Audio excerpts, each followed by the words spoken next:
nga ba nagde-develop cognitively ang mga tao? Pag-usapan natin yan ngayong video na ito. What's going on, Reapers? Welcome back to the 11th episode of Introduction in Psychology. My name is Det Nigel and I am a third year BA Psychology student. Now, from the last video, we talked about psychosocial development by Erik Erikson. Ngayon, let's move on to another topic na focus pa rin sa development, and that is cognitive development. So, ano nga ba ito?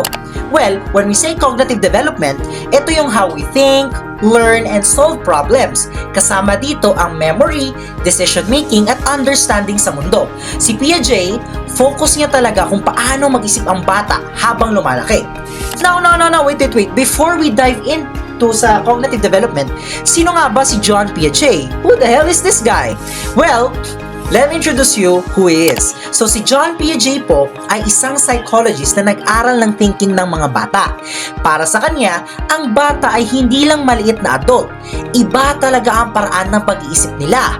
Kaya ang sinabi niya na ang thinking ay dumadaan sa 4 stages. Ano yung mga 4 stages na yon? Pag-usapan natin yan ngayong araw na to mismo. So now, according to Piaget, there are 4 stages of development. And these are sensory motor, the pre-operational, the concrete operational, at formal operational. So habang tumatagal, ay paakyat ng paakyat yung development ng isang tao at nagiging komplekso ito. So ngayon, isa-isahin natin kung ano yung mga stages na ito. Unang-una sa lahat is we have the sensory motor stage. So dito, start muna tayo sa baby, no? So, ang baby ay natututo gamit ang senses at galaw. Isa sa pinaka-importanting concept dito sa stage na ito ay ang object permanence. What the hell is object permanence? Well, ang example po ng object permanence is kapag naglalaro kayo ng peekaboo, for example, akala ng baby ay nawawala ka. Pero later on, malalaman din niya na bumabalik ka rin pala. So in short, object permanence is the ability of the child to ability of the child to know na yung isang object is nandyan pa even though hindi na nila nakikita ito. So that is our stage 1, sensory motor stage. Stage 2 naman is we have the pre-operational stage. So ano naman ito?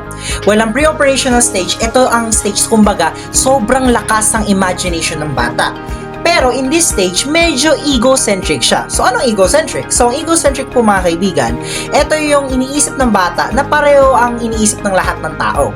For example, if the kid is using the Madana as a cellphone, kumbaga akala niya yung ginagamit cellphone ng matanda is same lang naman sa banana. Or di kaya akala ng bata, sinusundan siya ng buwan. So we're active yung nila, yung imagination nila. They think that the world evolves around them. The third stage naman is we have the concrete operational stage. Well, dito pumapasok na ang logical thinking. Pero tungkol sa real at concrete object. Example, kahit ilipat mo ang tubig sa ibang baso, alam nila na same amount pa rin yun at mas magiging organized na ang pag-iisip nila in this stage. So that is the concrete operational stage. Now, let's proceed to the last stage. The last stage will be the formal operational stage. Ito yung kaya na natin mag-isip ng abstract ideas. Example, debating social issues, planning your future, or solving algebra problems. Dito na rin pumapasok ang critical thinking at hypothetical thinking. Actually, dito na yung stage din natin when it comes to adolescence or kahit adulthood, yung formal operational stage. Kasi this is a stage na medyo critical na tayo sa buhay. So para hindi niyo po makalimutan ang topic natin ngayong araw na ito, I have some key takeaways. So always remember that thinking develops in stages. Each stage builds on the previous one, and children thinks differently, not incorrectly, ha? And learning should match the child's stage. So, yun lamang po, Reapers, ang video natin ngayon. I hope you learned a lot about cognitive development. Actually, mababaw pa lang yung topic natin ngayon. Kapag we proceed on the theories of personality, mas lalaliman pa natin yung pag-discuss nito. Especially kapag developmental psychology, syempre. Pero syempre, that will be on the next series na lang. So, I hope you learned a lot.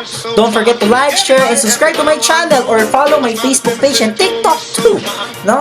At i-share nyo nito sa mga site friends nyo. Yun lang po, and if you enjoyed that video, consider yourself subscribing. Subscribe. Follow our FB page and TikTok too. Subscribe. Yes. Subscribe.